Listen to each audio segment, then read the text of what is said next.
C'est une semaine spéciale et nous parlons de l'ultime pour nous tous. Où allons-nous après notre mort? Qu'en est-il du ciel? Qu'en est-il de l'enfer? Que dit la Bible? Et qu'en est-il des gens qui y ont réellement été? Eh bien, nous avons des témoignages de première main. Mais selon un sondage Harris, 69% des Américains croient en l'enfer. Mais seulement 1% pensent qu'ils vont y aller. Il y aura des gens qui vont être très surpris. Mais croient-ils littéralement à un enfer de feu et de soufre? Bill Wiese dit qu'il a passé 23 minutes en enfer. Le 22 novembre 1998. C'était une nuit habituelle pour Bill et Annette Wiese. Ils ont passé la soirée avec des amis, puis sont rentrés à la maison et se sont couchés vers minuit. Environ 3 heures plus tard, Bill s'est senti retiré de son lit et jeté dans les airs. Il atterrit sur le sol dur d'une cellule de prison.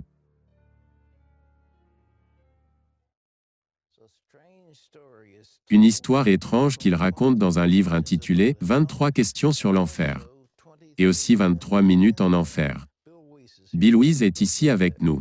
Bill, c'est bien de t'avoir. C'est un honneur d'être avec vous. Tu es plus beaucoup qu'un membre nominal de l'Église, tu es plus qu'un simple membre. Tu y consacres du temps. Pendant 41 ans, j'ai été impliqué dans le ministère des Églises. Avant que cette chose ne t'arrive. Tu dormais? Oui. Nous sommes allés à une réunion de prière. Revenu à la maison, comme toute autre nuit normale. Et je me suis levé à 3 heures du matin pour prendre un verre d'eau. Et tout à coup j'ai été retiré de mon corps. Comme être aspiré hors de votre corps. Et je me suis retrouvé tombant dans les airs.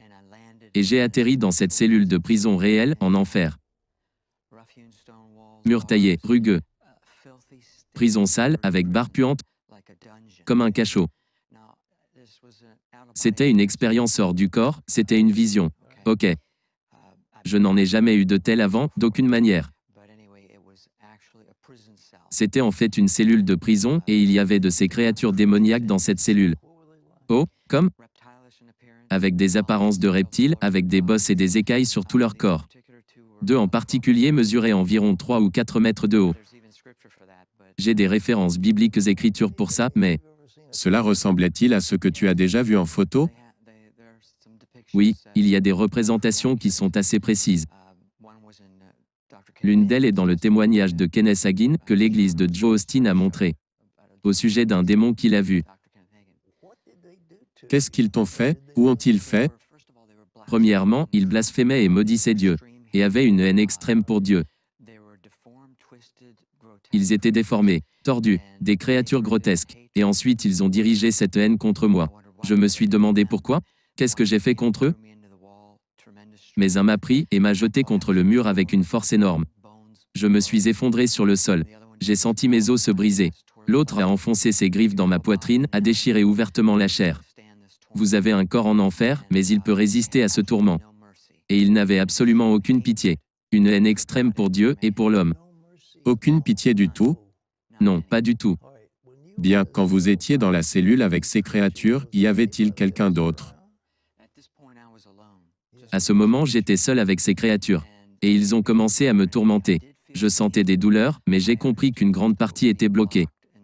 Et le Seigneur m'a expliqué plus tard que je devais sentir un peu ces douleurs afin de pouvoir rapporter aux gens. Ce n'est pas métaphorique ou allégorique. Ce n'est pas un état d'esprit. C'est littéralement une vraie douleur que tu vas ressentir en enfer. Qu'en est-il de l'étang de feu? Y a-t-il eu du feu quelque part? Oui, j'ai été sorti de la cellule et j'ai été placé à côté de ce grand gouffre de feu. Ce gouffre n'était pas l'étang de feu dont parle Apocalypse chapitre 20, versets 13 à 15. Mais l'enfer actuel. Et ce gouffre était comme un énorme capuchon, un trou dans le sol, avec des flammes faisant rage très haut dans cette caverne ouverte. Et encore une fois, ce n'était pas métaphorique ou allégorique, mais de vraies flammes au sens littéral. Et Pat, c'est là que je pouvais voir des gens. Il y avait des gens littéralement à l'intérieur de ce gouffre, en train de brûler. C'est la vue la plus horrible.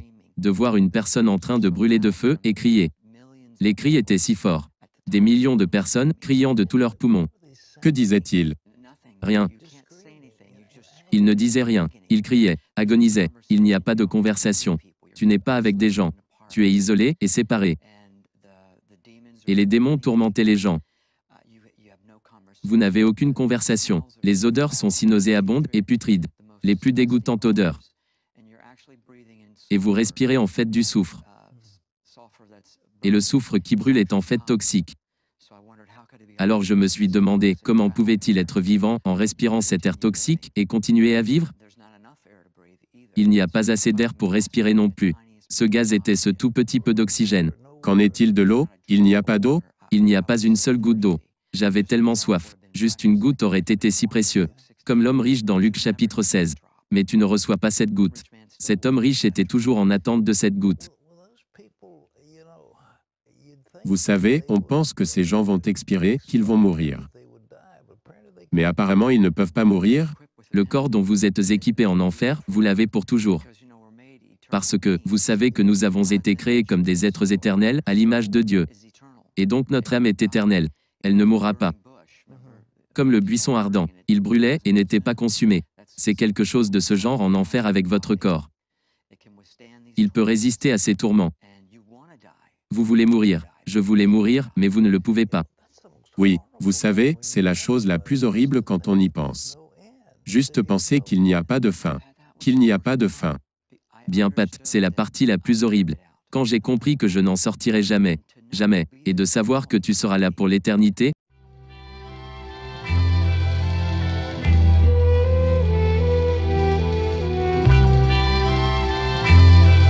Illuminati comme Tupac, c'est l'infâme sur le beat. Oublie pas les barbales, une balle ça part vite.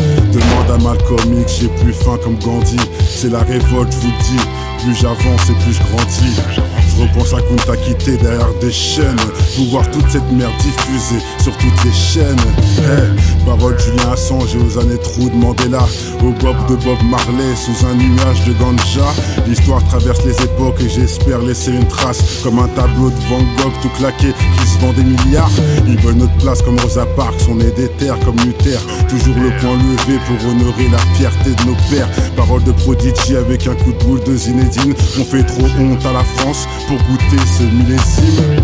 Tu peux demander à Moki, ceux qui dénoncent les élites. Depuis des piges et des piges comme ces fious, dis-moi qui suis-je. Parole de Kennedy, on est tous contrôlés. Liberté d'expression au shot, tu peux demander à Dieudonné. C'est vraiment triste notre époque où les bavures règnent. Tiens mon master derrière les barreaux, c'est qui nous craignent. J'entendrai jamais ma veste comme les frères avec leur Versace. Donnent du bif à des millionnaires en laissant leur pays se faire racheter. C'est dramatique pour ceux qui donnent de leur vie. Un combattu jour et nuit face aux malins et toutes ces combines.